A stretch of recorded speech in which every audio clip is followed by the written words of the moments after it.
Oke, halo, selamat malam. Assalamualaikum warahmatullahi wabarakatuh. Nih, maaf ya sebelumnya telat 10 menit karena di sini susah untuk login pada ke Wiziknya. Untuk login ke aplikasi lain itu bisa, tetapi untuk masuk ke Wiziknya itu susah. Nah, ini bismillahirrahmanirrahim, ini udah bisa, tinggal menunggu ya. Oke.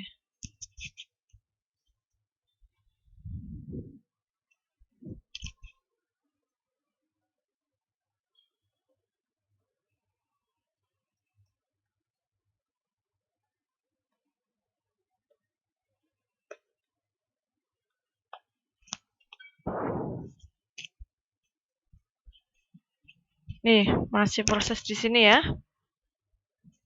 Kalau memang ini tidak bisa masuk, mungkin malam hari ini tidak ada kelas dan nanti akan saya upload langsung UAS maupun UAS Bahasa Indonesia maupun PPKN-nya. Tetapi setelah saya mengajar nanti di kelas 8.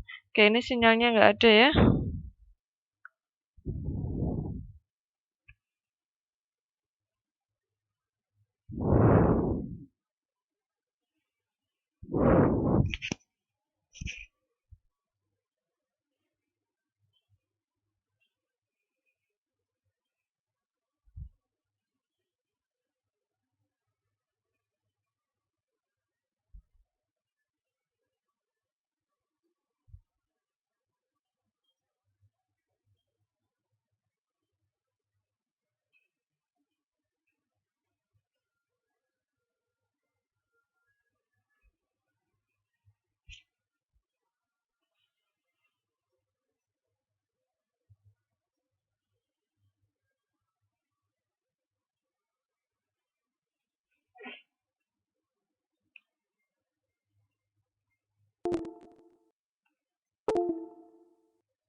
Oke.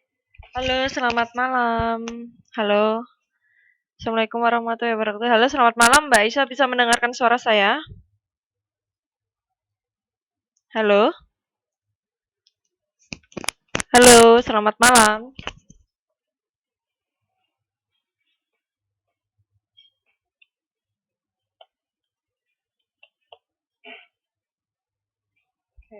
Malam bisa ya, alhamdulillah. Oke, tadi barusan memberitahu kalau kelas kosong, ternyata ini malah bisa masuk, alhamdulillah ya. Oke,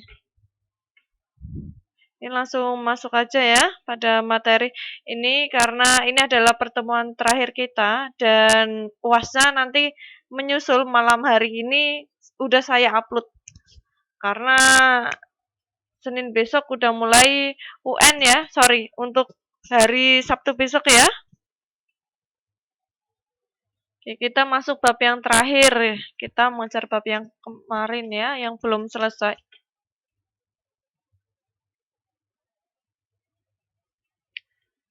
Oke, Mbak Isa, ini mau tanya Mbak Hilda itu sudah tidak sekolah apa masih sekolah ya? Untuk Mbak Hilda, halo, Mbak Aisyah,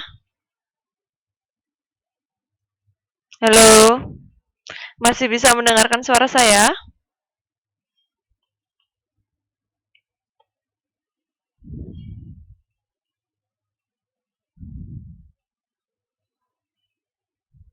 Oke, era globalisasi kemarin udah.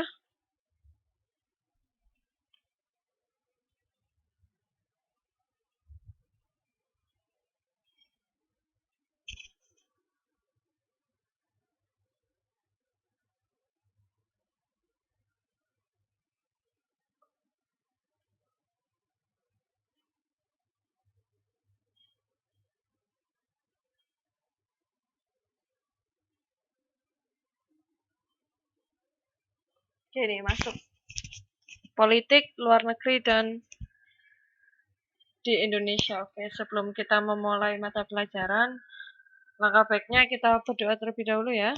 Oke, berdoa saya persilakan.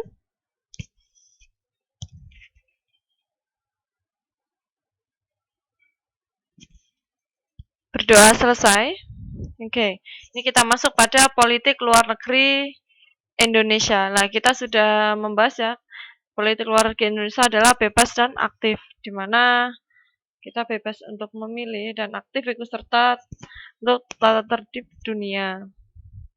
Nah, di sini untuk melakukan politik yang bebas dan aktif, Indonesia ini mempunyai 4 tujuan. Nah, yang pertama adalah mewujudkan masyarakat adil, makmur, dan demokratis dalam negara kesatuan Republik Indonesia. Yang kedua, membina persahabatan antar negara di dunia ini. Jadi dengan adanya biasanya itu kita sudah punya persatuan ya, di mana persatuan tersebut itu adalah ASEAN. Gimana Mbak Aisyah? Saya apa itu nggak jelas? Saya tidak atau saya? Halo Mbak Aisyah? Oke langsung ya. Yang ketiga ini gimana? Ini Mbak Aisyah balas ya.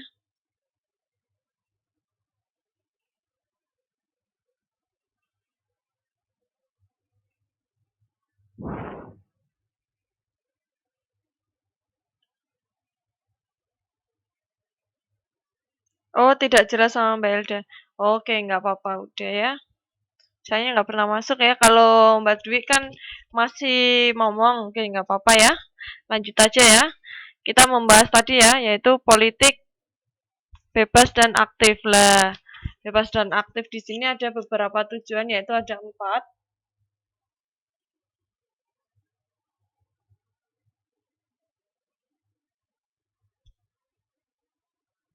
Ada 4 yaitu mewujudkan masyarakat adil. Sorry ini koneksi terputus ya ternyata.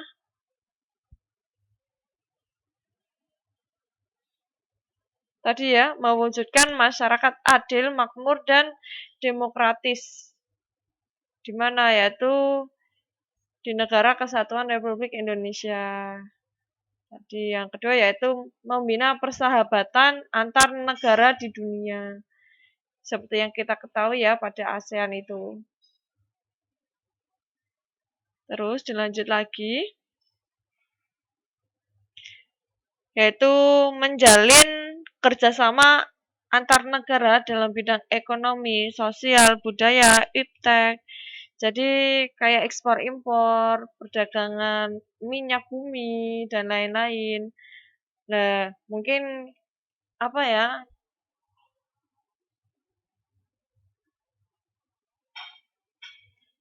Ini nyambung nggak nyambung ya koneksinya ya? Oke.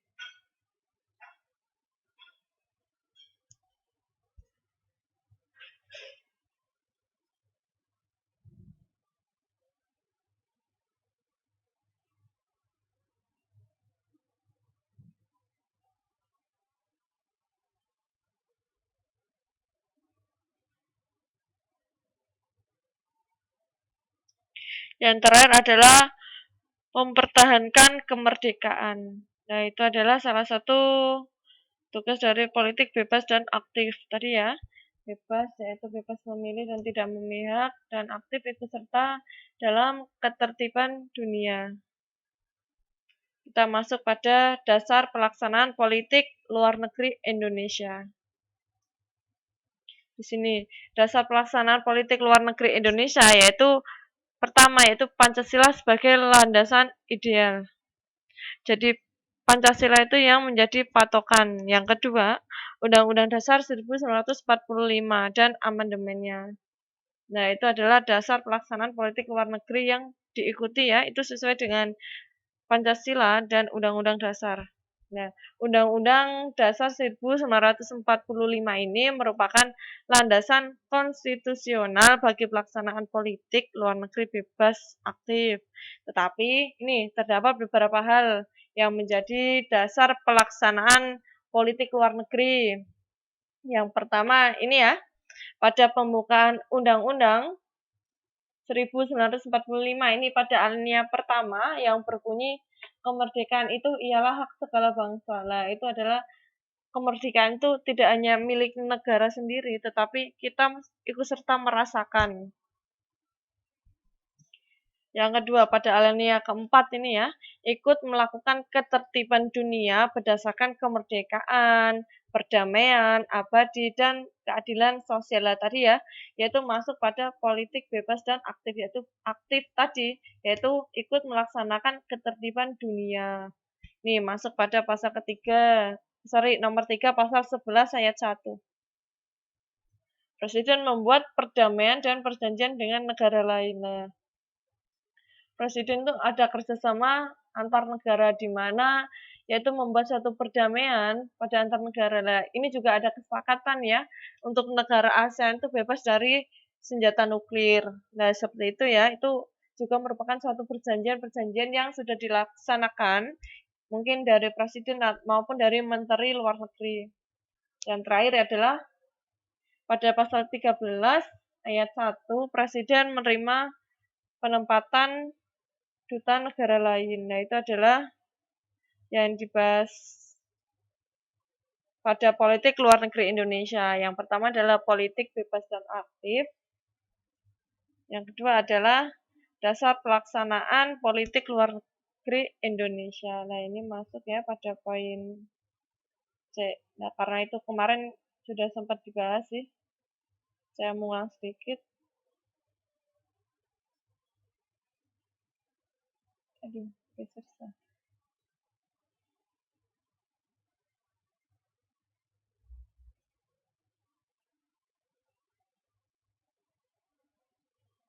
Oke, masuk peranan politik luar negeri. Kita masuk peranan politik luar negeri. Yang pertama, peran diplomatik, di mana untuk mempelancarkan hubungan timbal balik yaitu antar negara. Nah, dengan adanya suatu hubungan timbal balik tersebut, lah itu diperlukan suatu pertukaran diplomatik. Nah, sini presiden yaitu mengangkat seseorang duta besar, di mana duta besar tersebut yang akan ditugaskan di Kedutaan Besar Republik Indonesia yaitu KBRI. Maksudnya yaitu Kedutaan Besar Republik Indonesia, yaitu pada suatu negara tersebut ya. Nih biasanya kantor kedutaan besar maupun KBRI ya, yaitu di ibu kota negara penerima. Adanya ini ya tadi ya berarti adanya suatu perbentukan maupun kantor KBRI yaitu ada pada ibu kota negara penerima. Selain itu ditempatkan juga di suatu negara di mana penjabat maupun perwakilan diplomatik juga ditempatkan di organisasi internasional. Nah, ini adalah masuk pada kategori udah kedutaan besar di mana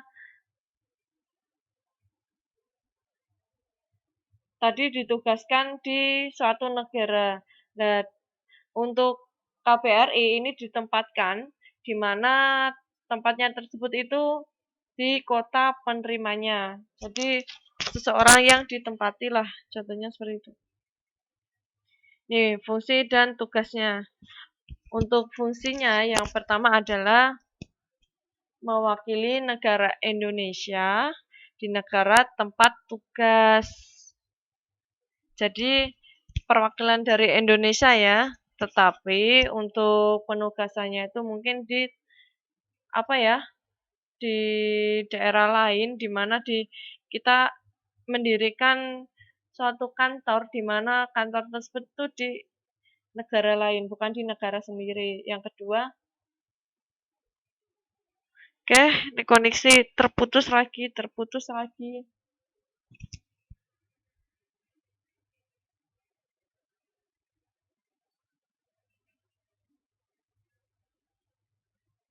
Yang kedua, apa ya tadi ya? Karena ini masih muter-muter ya. Yang kedua adalah mengemban kepentingan negara Indonesia serta warga negara Indonesia di negara tempat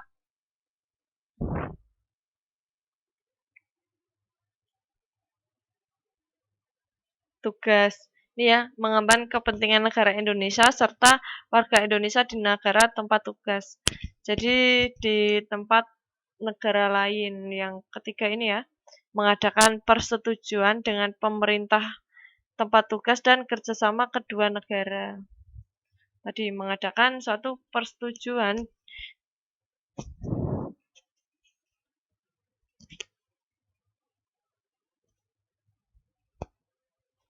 di mana pemerintah tersebut tempat tugasnya dan kerjasamanya kedua negara. Jadi dijadikan satu.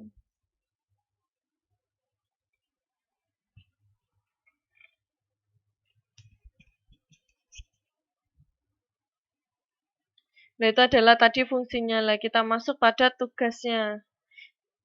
Untuk tugasnya itu ada dua ya.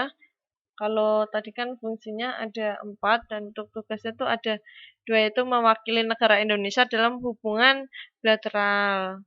Yang terakhir adalah melindungi warga negara Indonesia. Oke, ini loh connection terus ya ini nyambung. Oke, melindungi warga negara Indonesia di negara itu dan meningkatkan hubungan internasional. Jadi tetap ada apa ya, duta besar tadi ya, itu melindungi warga negara Indonesia yang berada di luar negeri maupun yang sedang bertugas di luar negeri. Masuknya yaitu hubungan internasional. Nah, di sini oleh karena itu, keberadaan diplomatik peranan sangat penting bagi perkembangan dan kemajuan suatu negara. Tetap ada yang mengawasi, berarti ya, ada yang melindungi warga-warga negara yang saat itu sedang bertugas di luar negeri. Oke, ini masuk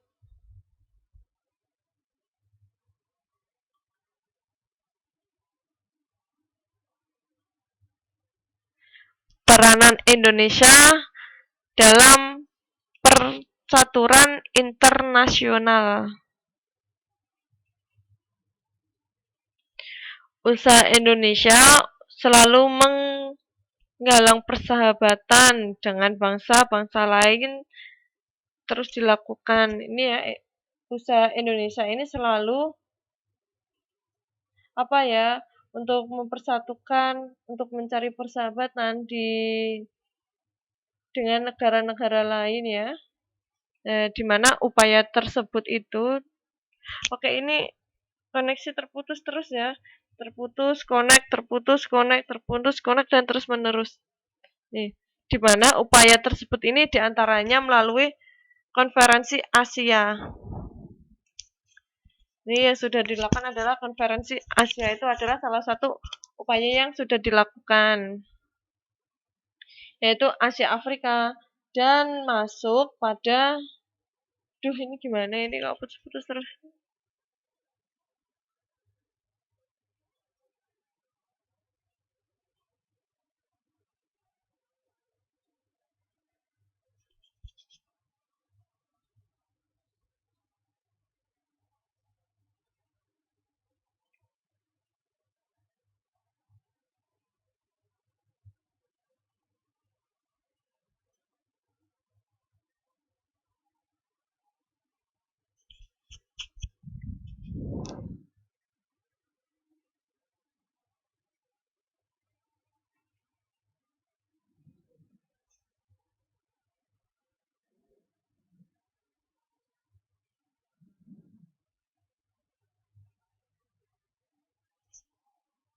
Oke, udah nyambung ya ini.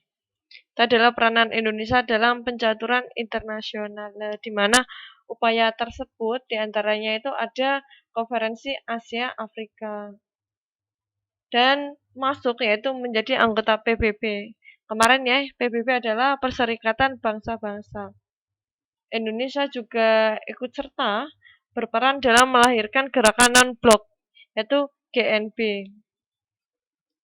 Nih, yang pertama adalah Konferensi Asia ini ya, dan masuk menjadi anggota PBB. Dan terbentuknya anggota non-blok. Lah, kita akan membahas lebih dalam lagi. Nih, kita masuk Konferensi Asia.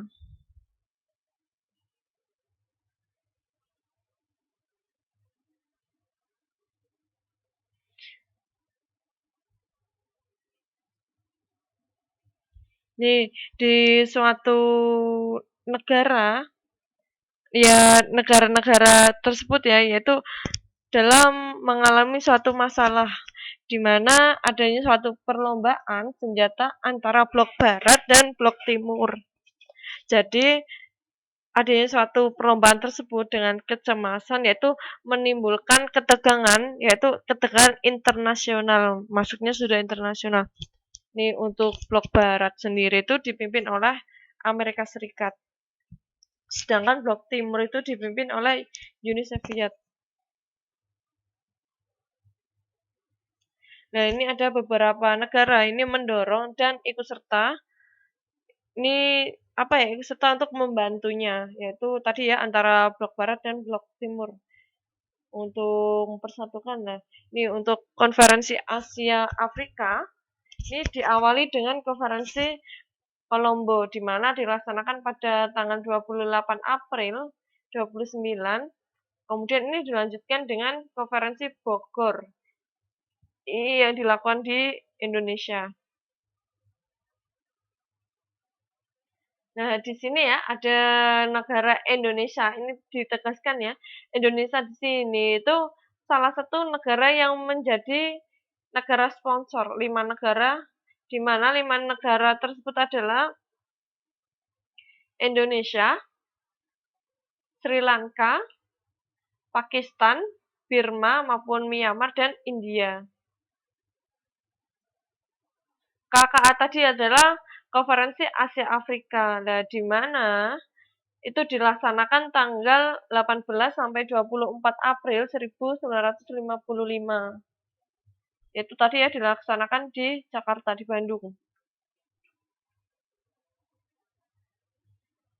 Konferensi tersebut sifatnya terbuka, tetapi secara resmi oleh Presiden Soekarno. Saat itu terpilihlah ketua, yaitu Ketua Konferensi Asia Afrika itu adalah Ali Sastroamidjojo, yaitu sekretarisnya adalah Menteri Luar Negeri dari Ruslan Abdul Ghani. Ini ya tadi ya ketuanya yaitu Ali Sastroamidjojo, yang menjadi sekretarisnya adalah Menteri Luar Negeri Republik Indonesia Ruslan Abdul Ghani.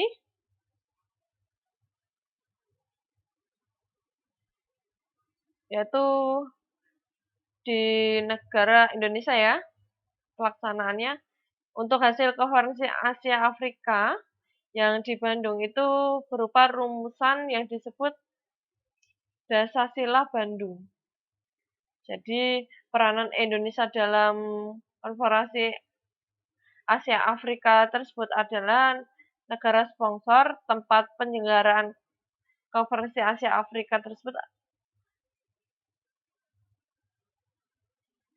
untuk ketua dan sekretarisnya itu terpilih juga dari Indonesia. Ini untuk hasil dan manfaat adanya konferensi Asia Afrika. Yang pertama adalah pengobaran semangat negara-negara kawasan Asia Afrika untuk melepaskan diri dari penjajahan. Itu adalah manfaatnya adanya konferensi Asia Afrika. Yang kedua, mengurangi ketegangan dunia. Tadi ya yang dengan kecemasan adanya blok barat dan blok blok timur. Yang ketiga ini, mengupayakan penghapusan politik apartheid di Afrika Selatan. Nih, ini adalah negara-negara peserta yang mengikuti konferensi Asia Afrika.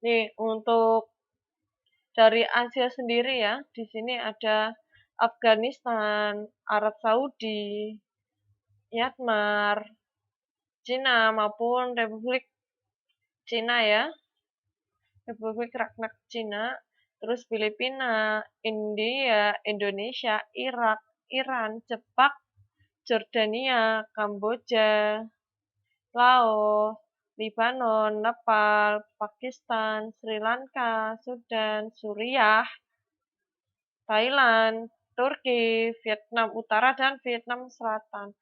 Ini tadi yang tergolong negara kawasan Asia. Nah, untuk negara kawasan Afrika sendiri ya, ini ada Ethiopia, Liberia, Libya, Mesir, Pantai Emas, dan Yaman.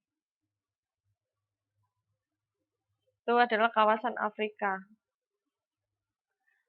Nah, tadi dikumpulkan dari beberapa negara dan tadi yaitu pada konferensi Asia Afrika itu meliputi pada bidang politik, ekonomi, kebudayaan. Nah, ini dibagi ya. Yang masuk pada bidang ekonomi di sini adalah diketahui oleh IR Raisino. Sedangkan bidang kebudayaan adalah Muhammad Yamin.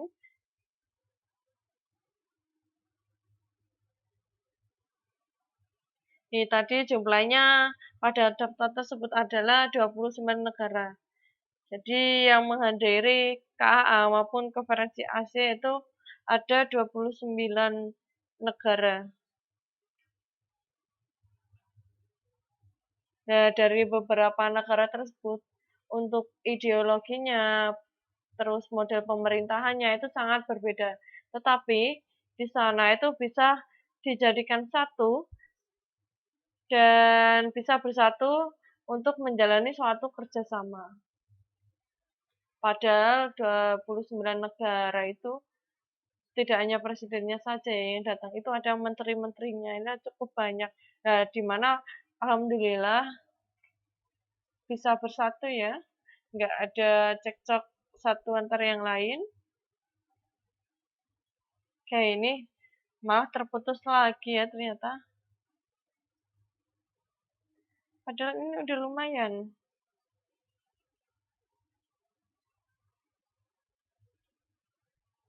Oke, udah masuk.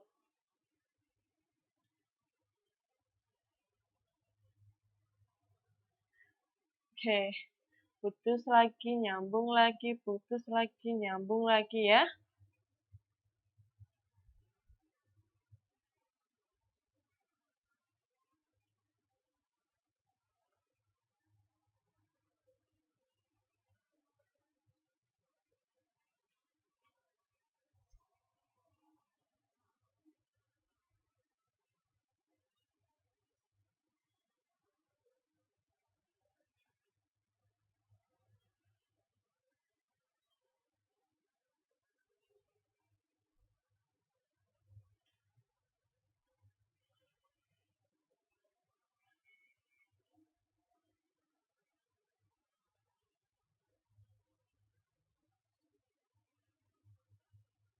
Oke, ini putus lagi ya.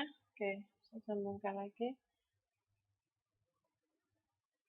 Kenapa malam ini jadi putus-putus kayak gini ya? Saya kurang tahu.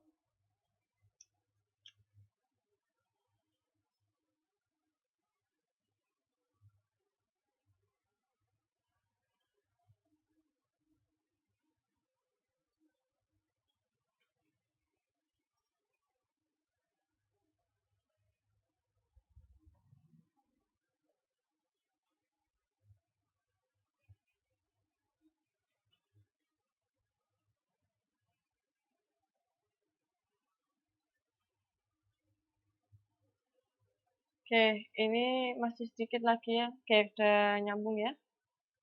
Ini masuk Perserikatan Bangsa-Bangsa, ini PBB ya. Sesungguhnya bangsa-bangsa di dunia ini menginginkan perdamaian dan kerjasama antar bangsa. Tetapi apa buktinya? Apa yang terjadi? Masih ada suatu terjadinya penjajah-penjajah pada negara-negara lainnya. Nih, pada tanggal 24 Oktober 1945 dibentuk Lembaga Indonesia di kota San Francisco, Amerika Serikat. Lembaga tersebut, yaitu PBB, Indonesia itu masuk menjadi anggota PBB pada tanggal 27 September 1950. Ya, tetapi Indonesia menjadi anggota yang ke-60. Nah, berkibarlah bendera merah putih, yaitu pada tanggal 28 September 1950, dan berkibarlah bendera merah putih di markas besar PBB. Masuklah Indonesia menjadi anggota PBB, yang berarti di sini ada 4 poin ya. Kemerdekaan Indonesia diakui oleh negara-negara di dunia. Tadi ya, syaratnya ya, Indonesia itu harus diakui oleh negara-negara lain. Yang kedua, memperkuat kedudukan Indonesia di dunia internasional. Walaupun mungkin masuknya agak terakhiran, tetapi Indonesia ini sudah dianggap negara yang merdeka, di mana negara tersebut sudah tidak ada yang menjajah lagi.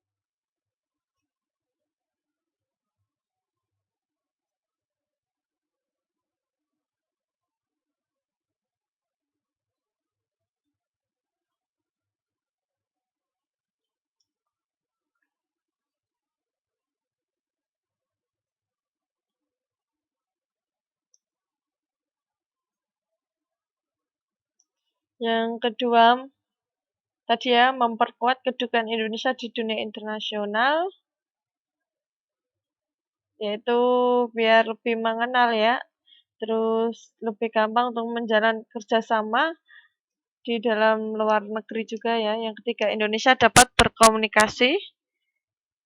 Duh, masih muter lagi ya.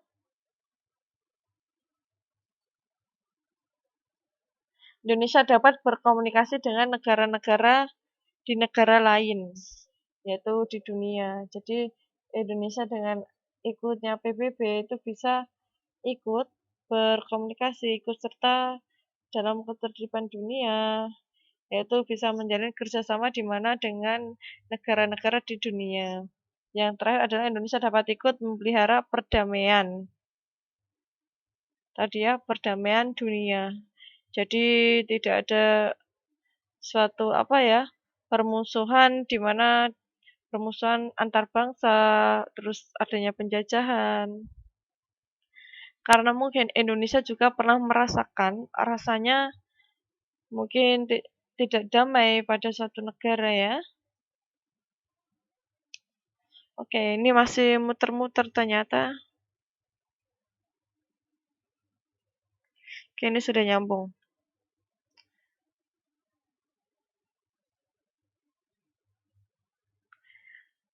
Untuk peranan PBB, peran Indonesia dalam PBB ya, adalah turut membantu menjaga keamanan, yaitu dengan mengirim pasukan Garuda ke luar negeri. Selain itu, banyak keuntungan yang diperoleh dari bangsa Indonesia setelah menjadi anggota PBB, di mana karena terjadi konfrontasi dengan Malaysia ya, maka Indonesia pernah keluar dari anggota PBB. Namun, pada tanggal 28 Desember, Indonesia menyatakan masuk untuk bergabung menjadi anggota PBB. Masuknya kembali Indonesia disambut gembira oleh PBB. Bahkan Indonesia pernah mendapat kepercayaan menjadi Ketua Majelis Umum PBB pada tahun 74. Nih ya, Indonesia itu emang sempat keluar karena terjadi apa ya? Terjadi permasalahan di mana permasalahan tersebut adalah perpecahan Malaysia, yaitu pecahnya dari negara Indonesia karena dulunya bergabung.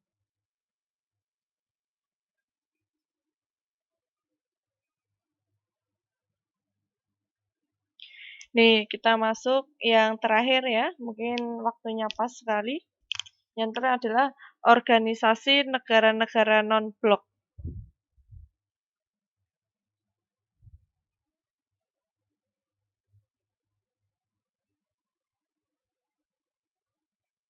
Nih, ini sebelumnya kan ada blok barat dan blok biru.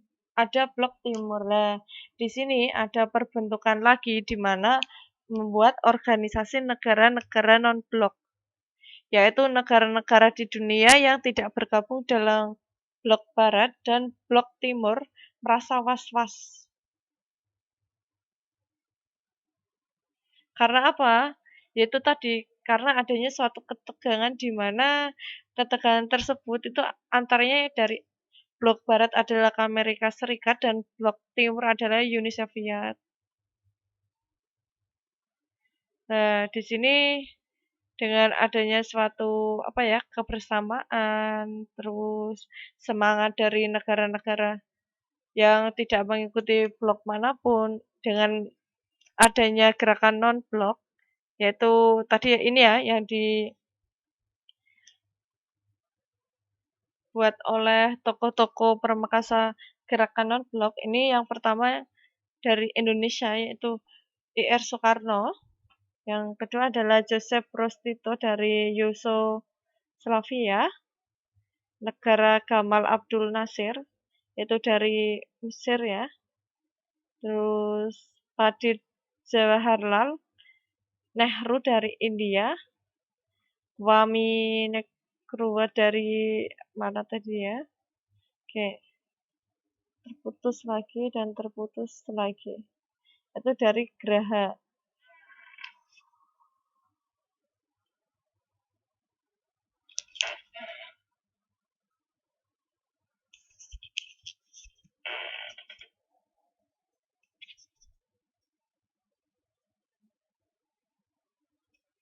Di sini gerakan non-blok ini disebut juga tadi ya, apa sih? Disebut juga dengan konferensi tingkat tinggi yaitu KTT. KTT non-blok. Gerakan non-blok itu disebut dengan juga KTT. Gerakan tingkat tinggi ya.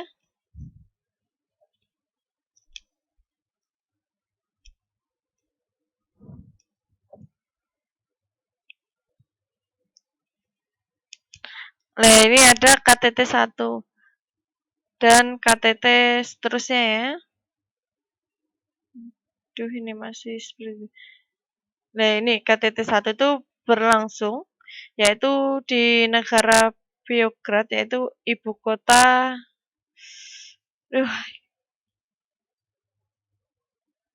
ibu kota Yugoslavia, yaitu pada tahun 1961.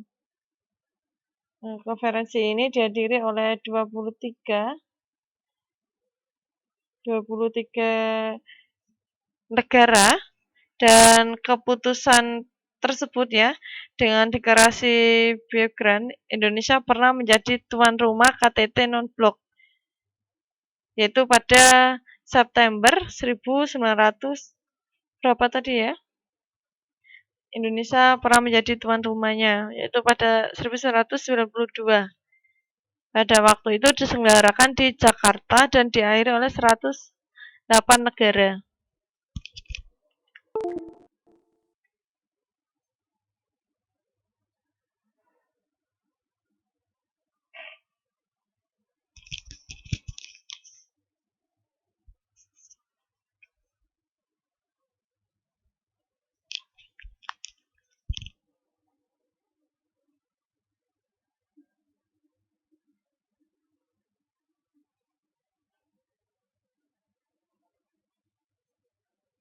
sudah bisa masuk lagi, putus lagi.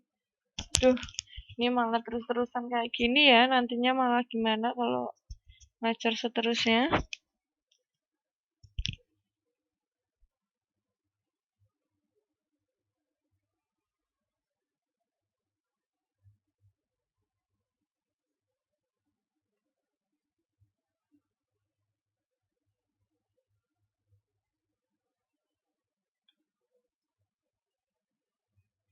Oke, ini bisa dilihat ya, di sini sinyalnya sangat jelek sekali ya.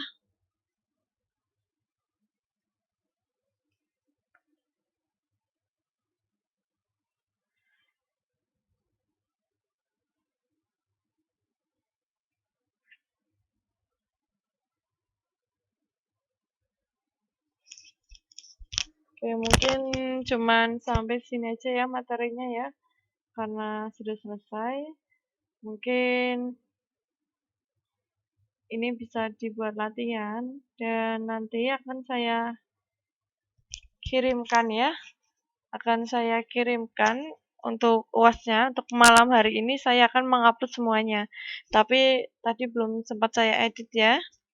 Nggak apa-apa, nanti saya upload dan teman-teman bisa secepatnya untuk mengumpulkan. Saya beri waktu sampai tanggal 16 itu UTS, UAS itu harus dikumpulkan. Apabila tidak ya mau nggak mau nilainya ya tetap kosong. Ya ini bisa disimpulkan ya di sini bahwa globalisasi ini tadi ya.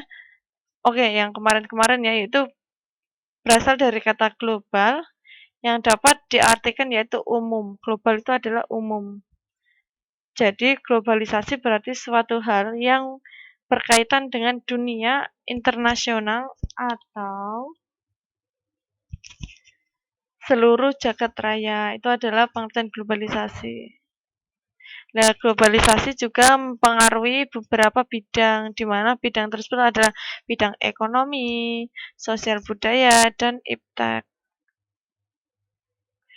Nah, ini masuk pada penerapan politik. Untuk penerapan politik, ini akan terkait langsung dengan negara, kekuasaan, pengambilan keputusan, kebijakan, dan pembagian atau alokasi. Untuk politik negara kita, ini adalah politik bebas dan aktif. Ini ya, bebas artinya bangsa Indonesia bebas menentukan sikap dengan dunia internasional. Jadi bebas tidak ada pilihan ya. Nah, di mana aktif yaitu ikut memperjuangkan terciptanya perdamaian dunia, yaitu ikut serta dalam ketertiban dunia. Nih yang kelima, Presiden mengangkat duta besar yang akan ditugaskan di Kedutaan Besar Republik Indonesia (KBRI). Jadi mengangkat dua duta. Duta tersebut itu ditugaskan di luar negeri, di negara yang akan dituju. Yang terakhir tadi ya yang sudah kita bahas, yaitu Indonesia masuk menjadi anggota PBB pada tanggal 27 September tahun 50, yaitu diterima kembali diterima menjadi anggota yang ke-60, tetapi pada 28 September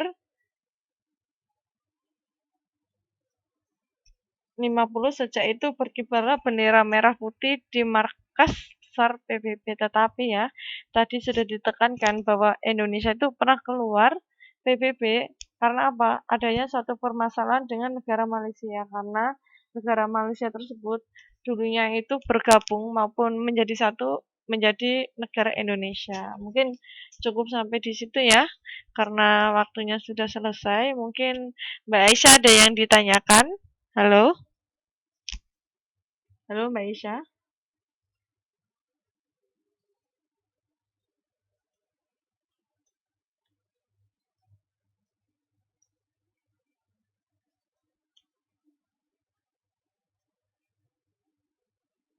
Halo Mbak Isya, UTS-nya sudah dikirim. Gimana? UTS-nya sudah dikirim.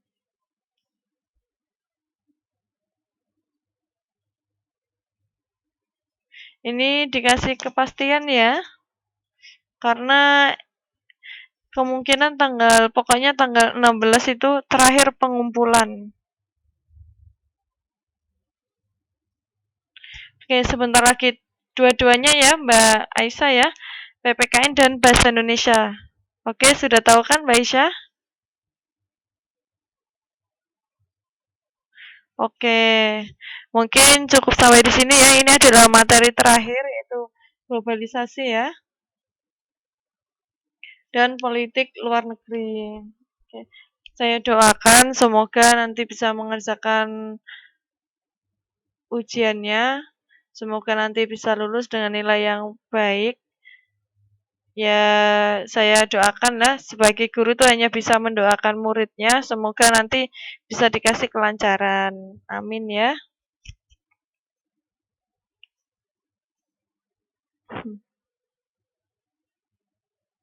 Mungkin ada yang ditanya-tanyakan atau gimana? Oke, untuk ujiannya nanti kan tanggal 15 dan tanggal 29. Nah, itu tetap dilaksanakan di sana ya, Mbak Isa ya. Mungkin saat-saat ini sudah mempersiapkan untuk pakaiannya. Jangan lupa berpakaian dengan rapi dan sopan. Selain itu mempersiapkan alat tulisnya ya, Mbak Isa ya. Semoga nanti diberikan kelancaran. Mungkin sampai itu saja ya. Selamat malam. Wassalamualaikum warahmatullahi wabarakatuh.